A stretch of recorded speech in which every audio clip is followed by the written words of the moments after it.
Butterfly ఇలా వచ్చావు? నీతో పనుంది పిచ్చుక. ఏంటి బటర్ఫ్లై చెప్పు. పిచ్చుక దివాళీ వస్తుంది పిచ్చుక. దివాళీ పండగ వస్తుందా? ఇప్పుడేం చేద్దాం బటర్ఫ్లై? అని మాట్లాడడానికే వచ్చాను, తొందరగా కిందికి రా. సరే వస్తున్నా. బటర్ఫ్లై ఇప్పుడు పావురం ఎక్కడుందంటావు? నాకు తెలుసు పిచ్చుక, నేను తీసుకెళ్తా పదా. హాయ్ పావురం. హాయ్ బటర్ఫ్లై పిచ్చుక. కిందికి రా, నీతో మాట్లాడాలి. ఎందుకు పిచ్చుక? దివాళీ పండగ వస్తుంది, రా కిందికి, నీతో మాట్లాడాలి. అయ్యయ్యో, దివాళీ పండగ వస్తుందా? నాకు భయం వేస్తుంది, నేను రాను. ఏం కాదు, కిందికి రా, మేమున్నాం కదా. సరే బటర్ఫ్లై. సరే పిచ్చుక, వస్తున్నా, ఆగు.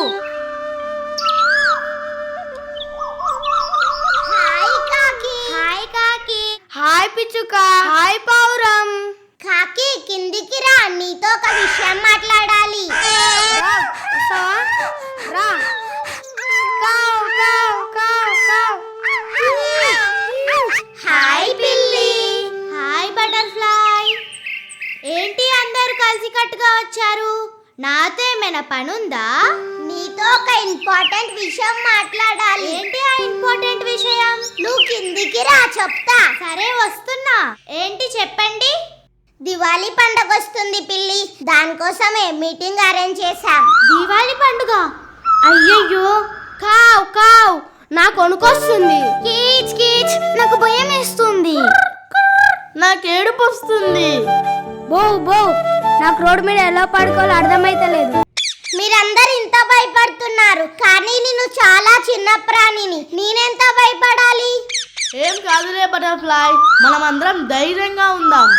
అవును, మనందరం కలిసి ధైర్యంగా పోరాడదాం. దానికోసం మీటింగ్ అరేంజ్ చేశాం. ఏంటి ఇక్కడికి తీసుకొచ్చి కూర్చోబెట్టారు? ఇప్పుడు ఏం చేద్దామో చెప్పండి. చెప్పండి రా, నాకు టెన్షన్ గా ఉంది, ఏం చేద్దామో?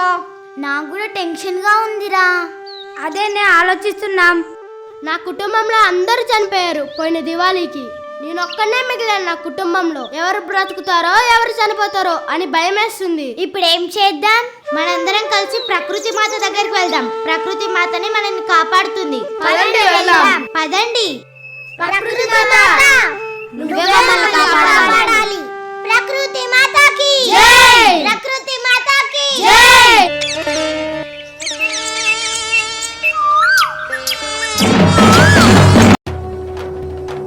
ఐగిరి నందిని నందిత మేదిని విశ్వ వినోదిని నందనుదే విరివర వింజ శిరోదిని వాసిని విష్ణు విలాసి విష్ణునుదే భగవతి హేషి కంఠ కుటుంబిని గూరి కుటుంబిని గూరికుదే జయ జయనే మహిషాసుర మర్దిని రమ్య కపర్దిని శైలశుదే.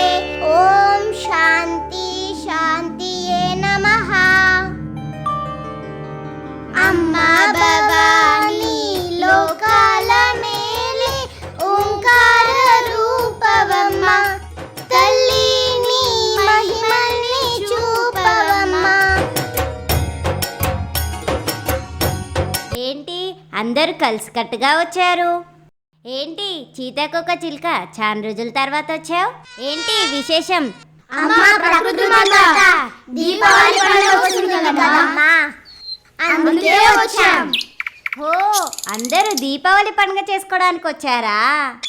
అమ్మా, మేము దీపావళి పండుగ చేసుకోవడానికి రాలేదమ్మా, మేము దీపావళి పండుగ ఆపేయడానికి వచ్చామమ్మా, మమ్మల్ని కరుణించమ్మా. దీపావళి పండుగను ఆపేయాలి. దీపావళి పండుగ వల్ల మాకు శ్వాస ఆడట్లేదు. దీపావళి వల్ల మా పావురాల జాతి అంతా అంతరించిపోతుంది. అలాగే ఎన్నో పావురాలు చనిపోతున్నాయి. అమ్మా ప్రకృతి మాత, నువ్వు తలుచుకుంటే ఏదైనా చేయగలవమ్మా, ఇలా తలుచుకుంటే ఇలా చేయగలవమ్మా, మమ్మల్ని కాపాడమ్మా, కరుణించమ్మా, కరుణించు. దీపావళి వల్ల మీకంటే ఎక్కువ బాధపడుతున్నా కొన్ని సంవత్సరాల నుంచి. మరి నేనెంత బాధపడాలి? చీతకొక చిలుక, నీ బాధ నాకు అర్థమవుతుంది. ఈ మనుషులు చెప్పినా వినరు. నేను ఎన్నో రకాలుగా చెప్పాను, అయినా వినలేదు. సరే, మేమెళ్ళి ప్రజలకు చెప్తామమ్మా, మాకు ఆ శక్తినివ్వు. మీ అందరికీ మనుషులతో మాట్లాడే శక్తిని ఇచ్చాను. మీ వంతు ప్రయత్నం మీరు చేయండి. సరే అమ్మా, మేము వెళ్ళి ప్రజలను మార్చేసి వస్తాం. ఏమైందిరా ఏమైంది చెప్పండిరా. అన్నా మీరు దీపావళి చేసుకుంటారా? చేసుకుంటా. మీరు చేసుకోరా? పెద్ద పెద్ద లక్ష్మీ బాంబులు రాకెట్లు అవన్నీ కాలుస్తాం. మినిమం 2 లక్షలు ఖర్చు పెడతాం. ఈ దీపావళికి క్రాకర్స్, పెద్ద పెద్ద లక్ష్మీ బాంబులు, రాకెట్స్ వద్దన్నా. దీపావళితోటే దివాళీ చేసుకోండి. ప్లీజ్ అన్నా. ప్లీజ్ అన్నా. అరే క్రాకర్స్ కాల్చుకుంటే దీపావళి ఎలా అవుద్దిరా?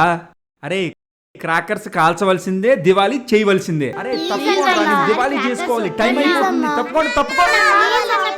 మా ప్రాణాన్ని కాపాడన్నా. తమ్ముడు ఆగు తమ్ముడు. చిన్న నువ్వు దీపావళి పండుగ చేసుకుంటావా? అవును, నేను చేసుకుంటా. ఎందుకు? నేను కుక్కని. మీరు దీపావళికి టపకాయలు పేరుస్తుంటే నేను రోడ్డు మీద పడుకోవడానికి భయమేస్తుంది. నేను కాకిని. హైదరాబాద్లో కాకిలు ఉన్నాయా? లేవు, చూడలే. ఎందుకు? తెలీదు. ఎందుకంటే మీరు దివాళీ చేసుకోవటం వల్ల ఈ సంవత్సరం దివాళీ చేసుకోక తమ్ముడు. నేను పిచ్చుకని. ఎన్నో పిచ్చుకలు చనిపోయాయి. ప్లీజ్ దివాళీ చేసుకోకు. నేను బటర్ఫ్లైని. Crackers పేల్చకండి please. ఏంటి, నేను దివాళీ చేసుకోకూడదా? దివాళీ నా ఫేవరెట్ ఫెస్టివల్. వంకాయ బాంబు పేలుస్తా, లక్ష్మీ బాంబు పేలుస్తా, చిచ్చుగుడ్డి పేలుస్తా, రాకెట్ పేలుస్తా, అన్నీ పేలుస్తా. నేను కాకి కోసం, పావురం కోసం, పిచ్చుక కోసం నేను దివాళీ మానేయాలా? నేను అస్సలు మానేను. జరగండి. వీళ్ళేంట్రా ఎంటపడుతున్నారు? నన్ను వదిలేండ్రా బాబు. మనం ఒకటి అనుకొని వెళ్ళాం, కానీ ఇంకోటి జరిగింది. అయ్యో, మన పరిస్థితి ఏంటి ఇలా అయిపోయింది? ఏంటి ప్రజలు మారారా? చెప్పినా వినట్లేదమ్మా. తిరిగి మళ్ళీ మమ్మల్నే తిడుతున్నారు. అవునమ్మా. అవును ప్రకృతి మాత. ఆ విషయం నాకెప్పుడో తెలుసు పక్షులు. అసలు దీపావళి పండుగ అనేది ఎట్లొచ్చిందమ్మా? దీపావళి పండుగ అనేది ఎందుకు వచ్చిందమ్మా? చెప్పమ్మా, మాకు చెప్పు. అది చాలా పెద్ద కథ. చెప్పమంటారా? సరే చెప్పమ్మా. భూమాత విష్ణుమూర్తి పెళ్లి చేసుకున్నారు. పెళ్ళైన తర్వాత వాళ్ళు భూతకాలంలో కలిశారు. అప్పుడు నరకాసుడు అనే రాక్షసుడు పుట్టాడు. భూమాత ఎంతో దుఃఖించింది, నాకు రాక్షసుడు పుట్టాడని. అప్పుడు విష్ణుమూర్తిని కోరుకుంది. ఏమనంటే, రాక్షసులందరూ దేవత చేతుల్లో, దేవుళ్ళ చేతుల్లో చనిపోతున్నారు. నా కొడుకు కూడా అలా చనిపోవడానికి వీల్లేదు. నా కొడుక్కి చావు లేకుండా వరం ఇవ్వమని కోరుకుంది భూమాత. ఈ సృష్టిలో దేవతలు గాని, దేవుళ్ళు గాని, మనుషులు గాని ఎవ్వరూ చంపలేరు నా కొడుకుని, కన్న తల్లి తప్ప. నా కొడుకుని నేను ఎలాగో చంపుకోను, అంటే నా కొడుక్కి చావే లేదు అని భూమాత చాలా సంతోషపడింది. ప్రకృతి మాత అంటే నరకాసురుడికి చావే లేదా? ఎందుకు చావు లేదు? ఉంది. ద్రౌపద యుగంలో శ్రీకృష్ణునికి నరకాసునికి ఘోరమైన యుద్ధం జరిగింది. శ్రీకృష్ణుడు సత్యభామని యుద్ధానికి తీసుకొస్తాడు. అప్పుడు శ్రీకృష్ణుడు ఏం చేశాడంటే, మోక్షపోయినట్టు నటించి పడిపోయాడు. అప్పుడు సత్యభామ ఏం చేసిందంటే, శ్రీకృష్ణుని గాండవం తీసుకొని నరకాసుని మీదికి బాణం వేసింది. అప్పుడు నరకాసురుడు అమ్మా అమ్మా అని ప్రాణాలు విడిచాడు. నరకాసుడు అనే రాక్షసుడు ప్రజలను, దేవతలను చాలా హింసించాడు. అందుకే నరకాసుడు చనిపోయిన రోజున అందరం దీపావళి పండుగ చేసుకుంటాం. పురాతన కాలం నుంచి ఉంది, దీన్ని మనం మార్చలేం. దీపావళి అంటే 2 దీపాలు పెట్టుకొని చిన్న చిన్న బాంబులు తెచ్చుకొని పేల్చుకోవాలి. కానీ వీళ్ళేం చేస్తున్నారు? ఆటం బాంబులు, 2000 బాంబులు, 1,00,000 బాంబులు, 1 కోటి రూపాయల బాంబులు తెచ్చుకొని పేలుస్తున్నారు. దానివల్ల మా ప్రాణాలు పోతున్నాయి. ఇది ప్రెస్టేజ్ ఇష్యూగా తీసుకొని వాడు 1,00,000 రూపాయలు తెస్తుండని వీడు 2 లక్షలే తెస్తుండు, వాడు 3 లక్షలే తెస్తుండని వీడు 4 లక్షలే తెస్తుండు. ఇలా పొల్యూషన్ ఎక్కువైపోయి ఈ పొల్యూషన్ వల్ల ఎన్నో జాతుల పక్షులు అంతరించిపోయినాయి. మన చేతుల్లో ఏమీ లేదు, ఇంకా పరమశివుణ్ణి మనం కోరుకుందాం. ఓం నమః శివాయ. ఓం నమః శివాయ. ఓం నమః శివాయ. ఓం నమః శివాయ.